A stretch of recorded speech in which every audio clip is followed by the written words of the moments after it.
On est avec Éric Duhem.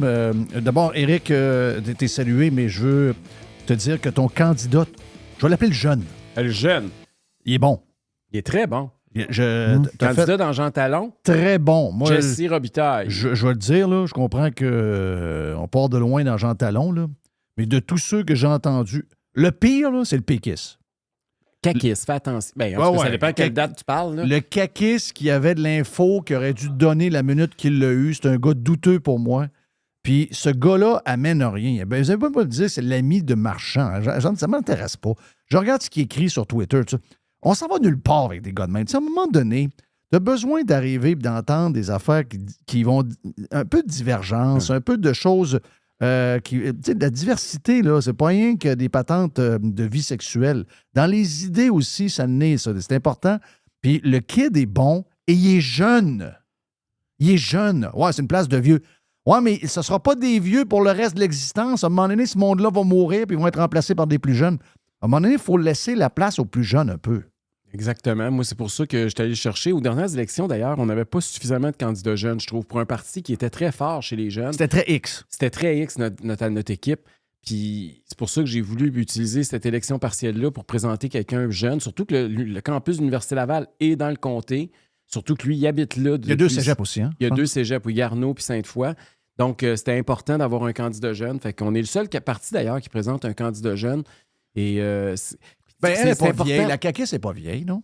Non, mais pas vieille, mais elle n'a pas 24 ans non, comme je comprends, Jessie. je comprends. Puis, tu sais, c'est important pour un parti politique aussi de penser à moyen et à long terme. Parce que oui, il y a l'élection le 2 octobre, mais il y a aussi, tu sais, dans 10 ans, dans 15 ans, il faut semer pour l'avenir, pas juste pour le présent. Puis je pense que ce gars-là, tu sais, s'il n'est pas élu le 2 octobre, il va jouer un rôle encore dans le parti, il va être candidat peut-être ailleurs ou il va peut-être être un attaché politique ultimement.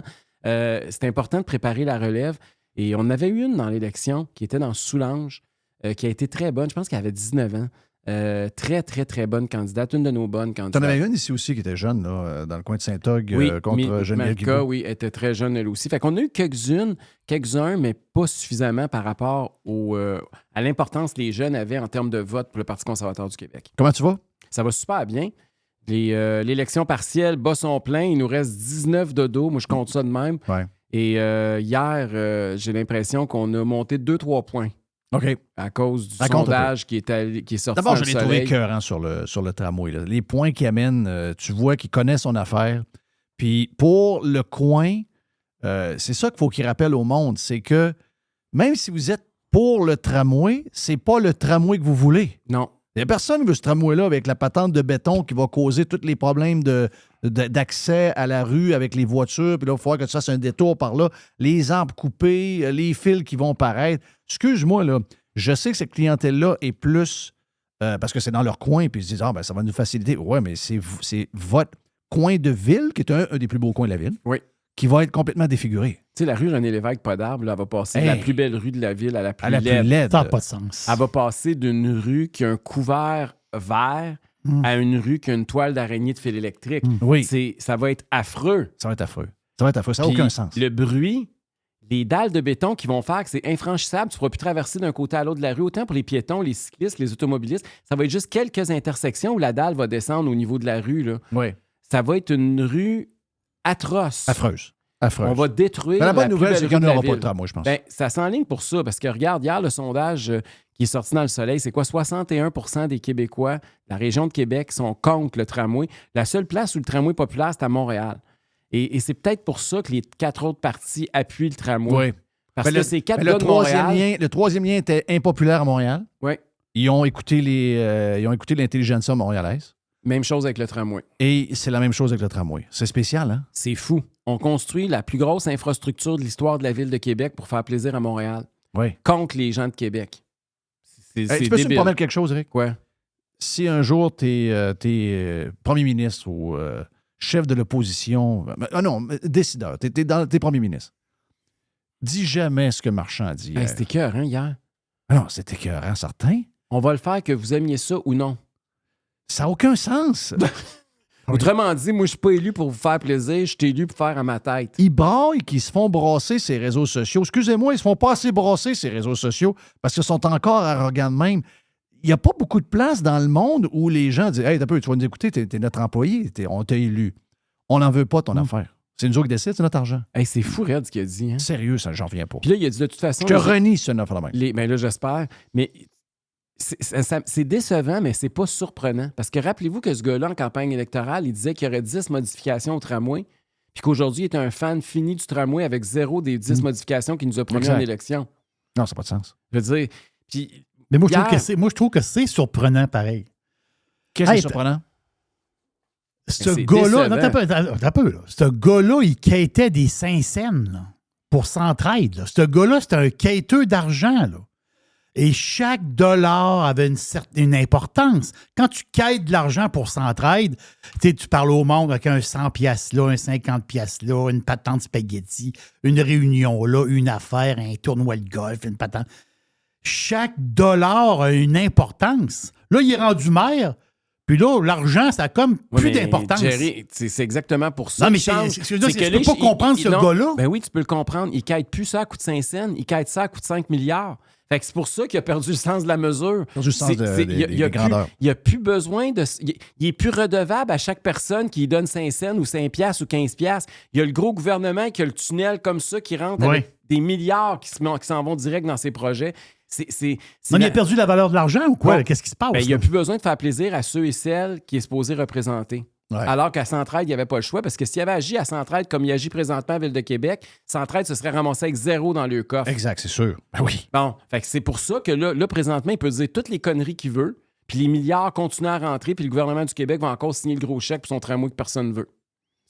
C'est malheureux, mais c'est ça. Puis est-ce que tu as entendu les chiffres que j'ai de la gang qui travaille à donner des prix à la ville? Ce que j'entends, c'est excluant le matériel non roulant. Je sais qu'André Arthur a pris mes chiffres, là, André Arthur au paradis, puis que ça s'est promené. Parce que moi, je ne l'ai pas mis sur les réseaux sociaux. J'ai juste parlé hier rapidement. Mais j'ai même pas fait. J'ai glissé ça en 10 secondes hier, mais là, je le dis officiellement, là. Les chiffres qu'on entend des consortiums qui sont impliqués à calculer les chiffres pour l'infrastructure, ça exclut le matériel roulant. Ça, c'est Alstom, on le sait déjà, il y a eu des dépassements de coût de 40 pour ça. Là. Ce serait, au total, là, quand tu calcules tout le monde, là, on serait rendu à 9 milliards. OK, c'est le chiffre que j'ai. Rajoute à ça le matériel roulant, on n'est pas loin de 10 milliards. Je veux dire, et ce qu'on me dit, quand j'ai eu ces chiffres-là, j'ai checké qu'il y a une autre source. Mais ce qu'on me dit, c'est que quand il y a quelqu'un a demandé à Marchand, « Hey, vas-tu nous pousser les derniers chiffres? Là? On n'a pas de chiffres. » C'est parce qu'eux ont eu vent des chiffres que j'ai eu vent. Donc, le bureau du premier ministre et le bureau de Guilbeault ont eu vent des chiffres que je t'amène là. Mais ils ont eu plus que vent. Ils ont les chiffres dans les mains parce que, écoute bien ça, au mois de juillet, donc ça fait quoi? Ça fait 2 mois. Ils ont reçu les chiffres. Bruno Marchand a dit publiquement, puis là, je vais te retrouver l'article pour être sûr que c'est pas moi qui parle, là. Je cite le Journal de Québec, article de Taeb Moala, OK? Qui disait qu'ils avaient les chiffres depuis le 3 juillet. Et évidemment, ils n'ont pas le chiffre à la virgule près. Ils ont une fourchette. Mais la fourchette, ça doit être entre 8 et 10 milliards, quelque chose de même, là, tu comprends? Mais ils ont la fourchette, ils l'ont dans les mains. Fait que le fait qu'ils ne le disent pas présentement, là, c'est pourquoi? Parce qu'ils attendent qu'on vote encore une fois le 2 octobre. Puis là, ils vont sortir les chiffres après que les gens aient voté. Comme ils ont fait avec le 3e lien. D'ailleurs, c'est pour ça, puis ça, c'est l'affaire qui me désole. Donc, ils les auraient, c'est ça. Ils ont plus qu'on pense. Ils ont beaucoup plus qu'on pense. Ouais. Mais ce qui m'écoeure, qu'on n'ait pas de députés conservateurs, puis c'est pour ça que c'est important qu'on fasse notre entrée au plus sacrant à l'Assemblée nationale. On représente 61 % des gens de Québec dans cet enjeu-là. Là. Puis il y a 100 % des députés à l'Assemblée nationale qui sont contre le 61 puis qui représentent le 32 % du monde pour le tramway. Quand on parle de distorsion démocratique, c'est pas une question partisane. Ah, mais ils nous demandent après ça pourquoi ils sont en crise ces réseaux sociaux après eux autres. Bien, ils représentent une minorité, une mini-minorité, puis sont 100 % des sièges. Il n'y a personne qui s'est levé à l'Assemblée nationale hier pour poser les 3 questions qu'il fallait poser à François Legault. Qu'est-ce qu'il fallait demander à François Legault? C'est 1. À partir de combien de milliards de dollars de dépassement de coûts tu tires la plug du tramway? 3 milliards de plus, 2 milliards, 5 milliards, combien de milliards? Il y a un chiffre. Ça se peut pas qu'il a donné un chèque en blanc puis que l'autre peut dépenser 100 milliards. Là. Fait que c'est quoi le chiffre? Deuxièmement, l'achalandage. C'est quel pourcentage de baisse d'achalandage dans le transport en commun à Québec faut qu'il y ait pour qu'on dise que le tramway, c'est plus rentable? On le fait pas. Parce qu'ils l'ont fait, le 3e lien. Rappelle-toi, ils nous ont dit que c'était trop cher, 10 milliards, puis qu'il y avait une baisse d'achalandage trop importante. Alors que 10 milliards, ils n'ont jamais eu de chiffre en passant.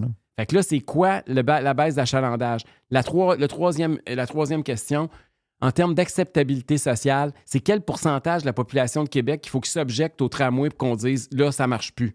À 61 c'est assez élevé. Faut qu'on monte ça à 70 Jerry pense que s'il y a un référendum demain matin, ils n'ont même pas 25 pour. Ah, d'après moi, ça va être encore beaucoup plus bas. Mais j'en suis convaincu. Dès qu'ils vont sortir le chiffre, dès qu'ils vont nous dire, si jamais ce que tu dis là est vrai, là, même si c'est 5 milliards, 6 milliards, c'est sûr qu'ils viennent de perdre un autre 10 points dans les sondages. Là. Puis rappelez-vous que quand c'était à 44 d'appui au tramway, donc c'était minoritaire, c'était 44-48 si j'ai bonne mémoire, mais citez-moi pas ces chiffres-là.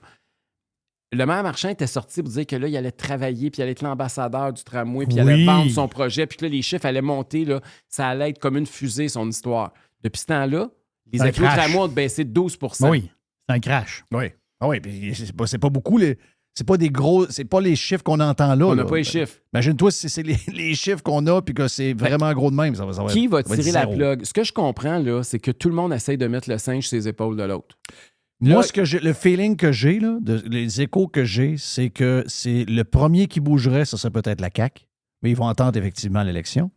Puis ils vont juste dire, nous, on donne tel montant, c'est à la ville soit de prendre le reste et le fédéral d'embarquer, sinon, nous, c'est le montant initial qu'on donne, that's it, that's all. Ils vont essayer de mettre ça au-dessus sur le dos du fédéral. C'est sûr. Essayer de dire... mais là, si Poilievre s'en vient... Mais là, c'est ça, ils vont dire que c'est la faute à Poilievre. Ils ont déjà commencé. Oh, exact. Fait que là, ils vont dire que c'est à cause de Poilievre. Mais Poilievre, ce qu'il a dit, c'est quoi? C'est que moi, il n'est pas question que les politiciens compétents qui font tripler les coûts, que moi, je vais embarquer et je vais donner un chèque 3 fois plus gros. Là. C'est ça qu'il a dit en fin de semaine. Je sais que tu l'as rajouté, mais c'est insulté, hein? Ben, c'est le B.A.B.A. J'espère. Ça n'a pas insulté les contribuables. Là. J'espère que les contribuables sont contents d'avoir entendu Poilievre dire ça.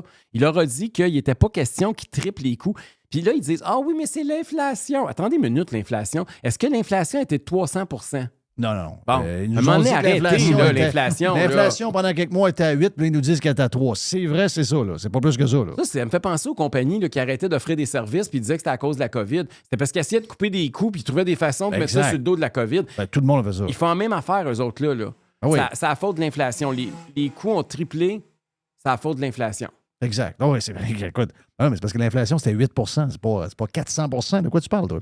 Puis là, ils se disent... Je ne sais pas pourquoi. Ça part de où, hein, le fait que s'il y a un projet, une fois que le projet est parti, même si ça dépasse du double, bien là, au nom de la glace qu'ils font, on peut faire ça. Il n'y a pas de problème. Puis la rigueur budgétaire, ça n'existe plus, ça, dans les gens que tu côtoies. C'est du monde qui ne savent pas compter en partant, là. Parce que à sa face même, ce projet-là n'a pas de sens, là. Puis même le dossier environnemental, parlons-en de la grénitude, là. Est-ce que de créer des îlots de chaleur à Québec, est-ce que d'enlever des arbres centenaires, est-ce que de remplacer des milieux humides par des garages? Dans une journée chaude de 30 degrés, est-ce que tu sais la différence de température entre un arbre et pas d'arbre? Ça doit être à peu près 5 à 10 degrés. C'est 12 degrés. Le fil, c'est 12 degrés de différence. Donc on parle de René Lévesque, tu vas monter à température de 12 degrés. C'est ça. Tu vas, mettons qu'une journée chaude, comme on a eu la semaine passée, ben, tu vas le filer vraiment. Si tu avais les arbres, tu files en bas du mercure. Parce que on le sait. Oui, les arbres te protègent, puis les arbres, ils amènent une fraîche. En fait, ça tempère la température. C'est-à-dire que en hiver, ça réchauffe. Oui. Donc, l'idée, c'est juste de dire, regarde, leur argument environnemental, pensez-vous vraiment qu'abattre 1000 arbres à Québec, puis remplacer ça par des fils électriques puis du béton, remplir je ne sais pas combien d'acres de zones de terre humide pour créer des garages puis des zones pour les tramways, pensez-vous vraiment que c'est comme ça que vous allez sauver la planète? C'est bizarre, mais ça ne s'applique pas à eux. Ça ne s'applique jamais à eux. C'est au monde. Ça s'applique plus au monde. Eux autres, ils ne s'empêchent pas. Là. Je posais la question tantôt à Joamel. C'est l'histoire de la mairesse de Montréal qui va bloquer l'accès. Je disais ça, le Mont-Royal va être bloqué. Tu penses-tu qu'elle, quand il y aura une cérémonie en haut, elle va avoir la limousine qui va monter? Elle va monter avec le chauffeur et le char. Là. Ben oui. Tu sais, elle veut dire, elle ne sera pas son char en bas, puis elle va monter. Les politiciens sont rendus de même. Ils nous imposent des choses, ils nous mettent un peu leur genre de... Fitzgibbon qui dit qu'il va réduire le parc automobile au Québec de moitié. Pensez-vous vraiment que lui et sa belle moto qu'il vient d'acheter va sacrer au vidange? Pensez-vous que son chauffeur, il va lui dire d'aller se faire foutre avec sa limousine? Mais non, puis lui, du courant, il va en prendre, puis il va avoir une maison encore à Outremont de 4000 pieds carrés. Pensez-vous qu'il vit dans un 3,5, lui, dans un HLM? Mais non, c'est un pirate qui a bâti sa maison à Outremont. Je sais exactement comment elle a coûté. Non, fait que... Il y a combien de chambres, puis combien tu penses que ça coûte en énergie pour chauffer ça l'hiver? C'est pas une petite, là. Bon, fait que, tu sais, qu'ils arrêtent de nous faire broyer, là. C'est dans les 5 des maisons les plus grosses au Québec, là. C'est pas le 1 Ben, c'est pas le... je voulais être safe. Mais ces gens-là, c'est des donneurs de leçons. C'est toujours le 2 poids, 2 mesures. Faites ce que je dis, pas ce que je fais. Ouais. C'est, tu sais, là, comme là, ils sont rentrés hier de leurs vacances. Et là, ils sont arrivés avec 2 priorités. En tout cas, 2 sujets qui ont retenu l'attention. En fait, 3. Il y a 3 sujets hier qui ont retenu l'attention à la réouverture des travaux parlementaires. Bon, évidemment, le tramway, personne ne voulait en parler. Je suis le seul qui voulait en parler. Parce que c'est sûr, les 4 autres sont pour. Puis là, ils se rendent compte que tout le monde est contre à Québec. Ils ferment le gueule. Ça, c'est surtout spécial. le PQ. Pensez-y, là, le PQ, il y a des gens dans ça talon se fait? qui disent « Hey, on va voter pour le PQ. On est assez fâchés après le goût. Il nous a menti sur le 3e lien. Puis ça, au tramway, on n'en veut PQ? pas. » Et là, vous votez PQ, Ben madame. voyons! C'est la même chose. Ils sont pires que la CAQ. Ils étaient contre le 3e lien avant la CAQ. Puis le tramway, non seulement ils le veulent, ils sont déjà en train de promettre une phase 2. Ben oui, c'est ça. Ben oui. Arrêtez ça, là, que le PQ, ça va être... Le PQ, c'est la CAQ. Ou la CAQ, c'est le PQ. C'est blanc, bonnet, blanc, même affaire, là. C'est du pareil au même. Il faut... Puis là, on passe notre temps à expliquer ça une porte après l'autre parce que là, eux autres, ils lisent les journaux, ils écoutent les nouvelles puis les médias traditionnels. Puis ils pensent que le PQ, c'est un changement. C'est incroyable. C'est ça, je vois.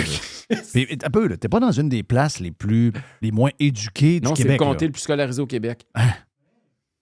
C'est déprimant, sacrament.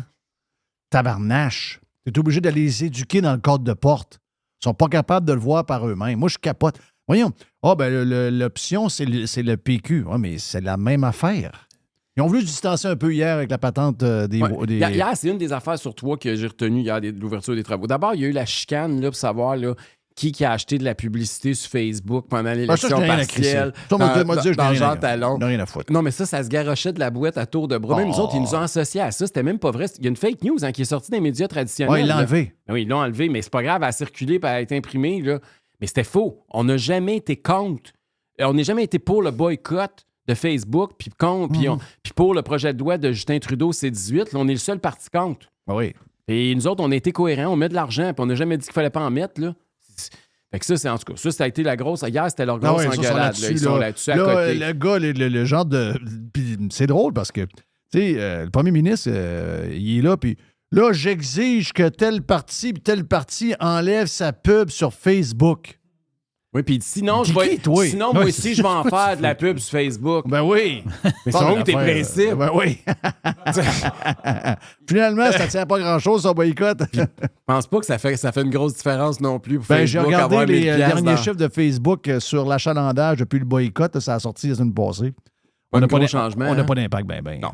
Après ça, l'autre gros sujet, ça a été le coût de la vie. Là, ils sont revenus avec ce mot-là dans la bouche. Parce que là, il fallait faire quelque chose pour la classe moyenne parce qu'ils ont dû se faire parler tout l'été par leurs citoyens. Puis j'ai fait la tournée du Québec. Puis moi aussi, tout le monde me parlait que de ça. Le prix du panier d'épicerie, le prix du gaz, les taux d'intérêt qui n'arrêtent pas de monter. C'est ça que le monde va entendre parler parce que c'est ça qui est en train de les égorger. Mais ils n'ont pas de solution, eux autres. Là. Puis, les solutions qu'il faut qu'ils prennent, c'est le démantèlement du modèle québécois. Là. Mais non, mais la première affaire, là, s'ils veulent chialer, puis c'est vrai, là, je suis allé gazer un matin, ça m'a coûté quoi? 1,85$? Est-ce que les gens sont au courant qu'on paie beaucoup plus cher, surtout ici, et c'est le modèle qu'on a qui est la raison principale? C'est les taxes. Puis moi, c'est pour regarder les taxes sur l'essence. S'ils veulent, la première mesure qu'ils doivent prendre, s'ils veulent aider tout le monde, avec le panier d'épicerie, avec le prix du gaz, le livreur, avec l'argent dans leur poche, c'est de baisser les taxes sur l'essence. Ils ont le pouvoir direct de le faire. Il y a des provinces ailleurs au Canada, des États aux États-Unis qui l'ont fait. La meilleure façon de les aider, c'est ça. Pour comment c'est qu'on est les seuls qui proposent ça? Le gars en charge de la région de Québec n'est pas au courant que sa région est la région avec le gaz le plus cher, que ça coûte 25 cents le litre de plus cher qu'à Saguenay. Il n'est pas au courant, puis quand il s'est fait dire ça, il s'est fait dire « Ouais, ben là, il a réagi en disant « Ouais, mais c'est juste 25 cents. » Parce que dans sa tête, tu mets juste 1 litre. Ils sont tellement déconnectés, ce monde-là, c'était pur. Mais non, mais c'est parce qu'il n'a pas demandé à son chauffeur combien ça coûtait quand il remplissait sa limousine. Oui. Fait que lui, il n'a jamais regardé ça, le prix de l'essence. Ça ne fait pas partie de sa réalité. Non. Il ne demande pas le prix d'une livre de beurre, ça non plus, il ne pourra pas te le dire. Ça fait longtemps qu'ils n'ont pas fait une épicerie. Là. Fait que c'est des enjeux qui les touchent plus. Parce qu'ils sont déconnectés. Puis même s'ils s'en rendaient compte, quand tu viens d'avoir une augmentation de 53 000 $, comme Jonathan Julien, là, dont tu parles, penses-tu qu'il s'en fout pas, lui, de payer 2 $ de plus ou 12 $ de plus à gauche par à droite? Il vient de faire 53 000 $ récurrents par année d'augmentation de salaire. Et toute la journée, il se promène le cul dans un char, il ne paye pas le gaz. Paye le gaz à 20 semaines. Fait que surprends-toi pas qu'il n'est pas au courant du prix du gaz, puis même s'il était au courant, il s'en fiche comme dans l'an 40. Ils sont déconnectés, bien raides. Fait que ça a été le premier sujet dont on parlait. L'autre sujet, c'est évidemment, tu viens d'en parler, là, c'est toute la théorie du genre, puis toute la question qui n'arrête pas de s'inviter dans l'actualité ces temps-ci. Là, le Parti québécois a fait un virage à 180. Puis même Bernard Drinville, hier, est sorti pour dénoncer une école là, en Abitibi qui voulait avoir des toilettes mixtes. Une école en Abitibi, toilettes mixtes. Là, il a dit non, on ne peut pas faire des toilettes mixtes au Québec. Puis Paul Saint-Pierre Plamondon est sorti pour dire que là, l'extrême gauche sur l'affaire des genres, ça prendrait une commission parlementaire. Là, OK. Comment ça se fait qu'avant qu'ils partent en vacances, ils ont voté à l'unanimité en faveur d'une motion de Québec solidaire pour exposer les enfants aux drag queens dans les garderies puis dans les écoles, puis qu'aujourd'hui, ils ont ce discours-là? Qu'est-ce qui s'est passé? Y a-tu du monde cet été qui lui ont chauffé les oreilles? Moi, je pense que sa femme a pété sa coche. Ça se peut. Mère d'enfant, je ne sais pas ce qu'il reste, je pense qu'il était dans le bas du fleuve à un moment donné. Il n'est pas l'île d'Orléans? Il était, mais il n'est plus là. Je pense qu'il est rendu à Montréal. Là. Il est rendu à Montréal, là? OK, donc il est rendu à Montréal. Mais il y a il doit y avoir quelqu'un des régions là-dedans qui parle du monde de région, là. Parce que là, d'après moi, ça commence à résoudre. Ces deux autres députés sont en Gaspésie. C'est peut-être ça aussi. Oui, il y a quelque chose. Il y a quelque chose qui est arrivé. Là. C'est clair que c'est tout un changement de cap, ça. Là. Ou ils ont fait des sondages, puis là, ils sont ils ont fait des sondages dans Jean Talon ou ailleurs. Je sais pas. Mais il y a un virage à 180. De cap. Moi, je le salue. Moi, personnellement, je suis heureux de voir que le PQ puis la CAQ sont en train de revirer de base cet enjeu-là. Mais j'ai juste hâte de voir si les commentateurs et les analystes vont l'accuser d'être DeSantis puis Trump, comme ils ont fait avec moi, puis dire qu'il importe un débat des États-Unis. La classe, je dirais, la gauche sauvage montréalaise qui rumine pas mal sur Twitter, des gens, là, tu sais, des profs d'université, des gens mêlés à des organisations environnementales, ils l'ont tous abandonné hier. Ils l'ont flashé, ils l'ont passé en dessous du bus. Ils l'ont traité de duème, ils l'ont traité de poilièvre, ils l'ont traité de... C'est un insulte, ça? Franchement, là, pendant que la terre brûle, on s'occupe de ce genre de commentaires. Le Parti québécois est tombé si bas. Oui, c'est fait. Il y a un peu de vent de face, là. Il est challengé pour les 48 prochaines heures. Mais c'est sa gang ou c'est la gang de QS qui l'attaque? Ben, moi, je pense que c'est une... Ben, c'est ça. La gang de Montréal, elle se promène entre QS et le PQ. Oui, mais c'est des vases communicants. C'est la même chose. Quand tu lis leur programme environnemental, c'est le même gars qui l'a écrit. Et c'est pour là que... Ben, c'est ça. C'est pour ça que quand GND, un peu en écolier carré rouge, sort puis fait une histoire là, sur les suicides chez les enfants trans, etc., ben lui, c'est une position pour essayer de se détacher. Parce qu'il sait que ces gens-là, sa clientèle-là se déplace de un à l'autre tout le temps de même. Là. C'est ça qu'il fait. Mais moi, j'ai hâte de voir s'il va tenir. Moi aussi, je salue. Ben moi, je pense qu'il y a beaucoup d'échanges de textos en ce moment. Telle organisation à telle place à Montréal dit que si jamais tu continues là, tel dirigeant va s'en aller chez QS, etc. Moi, je pense que ça a été une matinée assez mouvementée à matin. Là, ce matin, dernière heure, la dernière nouvelle, c'est que Bernard Drinville a réagi à ça. Et là, lui, il dit non, c'est pas une commission parlementaire comme proposé par le Parti québécois que ça prend, c'est un comité de sages. Voilà. Ça, c'est pour tenir le temps, ça.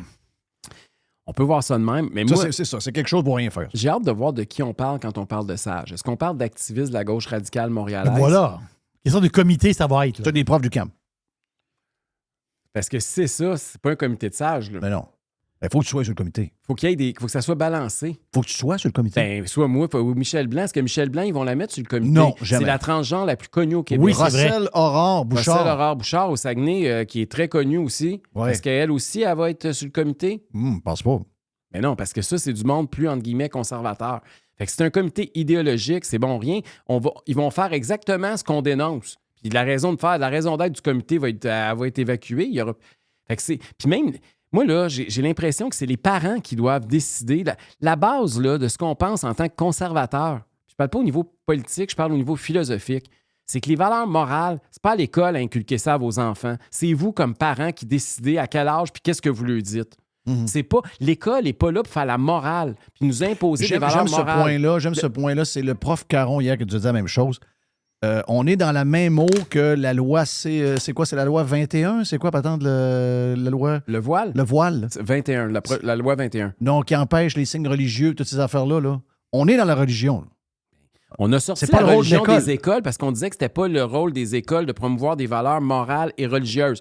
Là, on n'est pas dans des valeurs religieuses, encore que des fois, tu regardes aller, tu as très l'impression que c'est une religion. C'est très religieux. Mais c'est carrément des valeurs morales. La théorie du genre... L'histoire de climate change, réchauffement climatique, c'est religieux. Ah, c'est devenu un dogme.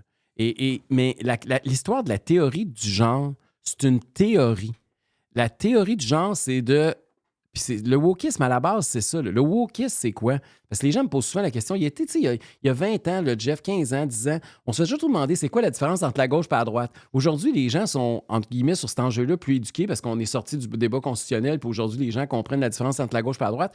Mais maintenant, la question que je me fais poser, c'est quoi ça, Éric, du wokisme? Parce que là, ça rentre dans la culture populaire. Puis le wokisme, à la base, là, on va l'expliquer simplement. C'est la déconstruction. OK? Ils veulent déconstruire notre société, nos paramètres, nos paradigmes pour reconstruire à partir de l'idéal de la gauche radicale. Les traditions, les valeurs, la famille ordinaire, les patentes, toutes les affaires. Le sexe est au cœur de ça. Parce que la biologie a fait que tu es un gars ou tu es une fille. Quand le médecin étudie au monde, il dit tout de suite si tu es un petit gars ou une petite fille. OK? C'est assez visible. Toujours donner contre ça, là. Là, eux autres, ils disent non, ça c'est de la biologie, mais ça c'est une construction. Qu'on dit que c'est un gars ou une fille, fait qu'il faut déconstruire ça. Puis toi, Jeff Fillion, tu vas décider plus tard. Puis une fois que tu as réussi à déconstruire ça, tout le reste est facile à déconstruire, tu comprends? C'est capable de déconstruire quelque chose d'aussi évident que le sexe. Il n'y a plus rien qui tient. Tout est tu peux tout abolir, tu peux tout raser, là. Oui. Fait que c'est pour ça que c'est une bataille qui est importante. Puis c'est pour ça. Puis si t'es pas d'accord avec eux, mais ça, c'est la culture de l'annulation qui rentre en ligne de compte pour des woke. Ça veut dire, là, tu fermes ta gueule parce que t'es pas dans la bonne gang. C'est ça. Le wokisme, là, c'est le progressisme qui a complètement dérapé. Fait que c'est ça en réalité. Là. Puis là, cette théorie-là qui rentre dans nos écoles, il faut résister. Oui. Puis que le Parti québécois ou même une gang de la CAQ commence tranquillement à changer de cap, il faut saluer ça parce qu'on ne gagnera pas tout seul. Mais c'est un peu de notre faute pareil. Tu sais, c'est drôle parce que je parlais, je pense que c'est sur le Prime, j'en ai parlé, j'ai fait entendre un discours de Tucker Carlson hier qui disait « Ah oui, il y en a qui trouvent que Trump est ici, Trump est ça. OK, moi aussi, de temps en temps, je le trouve aussi. » Sauf que Trump, en 85, il a l'air d'un gauchiste. Là. C'est son programme, puis ce qu'il dit, c'est de la gauche. Mais on a tellement tassé à gauche que là, on est tombé avec la gauche sauvage, manque de cœur, qui veut tout détruire. On les a laissés aller. Hein. On a été... Et tout le monde est embarqué là-dedans. Regarde la CAQ, comment la CAQ est devenue très à gauche en l'espace de quelques années. Là. Ils sont passés du parti qui voulait exploiter nos ressources naturelles, rappelez-vous, là, nos ressources gazières et pétrolières. M. Legault écrivait des livres là-dessus, à un parti qui a adopté un projet de loi pour l'interdire. On est passé d'un parti qui n'avait pas de programme environnemental en pleine campagne électorale en 2018. Un des partis les plus green qu'on n'a jamais vu de l'histoire du Québec. Qui veut abolir la moitié du parc automobile au Québec. On est passé d'un parti qui disait qu'il fallait moins de fonctionnaires puis moins d'État au parti qui a embauché le plus de fonctionnaires de l'histoire du Québec. On a laissé créer cette gauche sauvage-là. On est passé d'un parti qui luttait contre les déficits puis contre l'endettement du Québec au parti qui a empilé les pires déficits puis qui a augmenté la dette comme jamais de notre histoire. C'est pas de l'idéologie, là. C'est des faits, c'est des chiffres, là. Je ne suis pas en train de vous faire un plaidoyer conservateur, là. Je suis juste en train de vous dire qu'est-ce qui s'est passé avec la CAQ depuis 5 ans. Exactement ce qui s'est passé. Exactement ce qui s'est passé. Là, on est tellement rendu à gauche que les plus flayés ont de l'espace à manœuvrer. Puis à Ottawa, c'est la même chose. Justin Trudeau, si vous reculez dans le temps, c'est pas un libéral. Ça serait un gars du NPD, de l'aile la plus gauchiste du NPD. Exact. Puis il est rendu le premier ministre libéral qui est mainstream. Ah oui, écoute. Fait que c'est la fenêtre d'Overton a bougé. Là. Pense mettons, à Chrétien, Paul Martin, etc., comment, aujourd'hui, pour le Parti libéral, ce sont des gens tellement à droite. Ils seraient avec Poilievre, eux autres, aujourd'hui. Ben oui, c'est sûr. S'ils étaient conséquents avec leur idéologie, plutôt que la partisanerie, ils seraient au Parti conservateur du Canada. C'est en shape, mon Éric, lâche pas. Merci, Jeff. Éric Duhem, le chef du Parti conservateur du Québec. La boîte à Jerry. Jerry. Yes. T'es prêt? Oh oui. Oh yes. Sur Radio Pirate Live. The Revolution. Radiopirate.com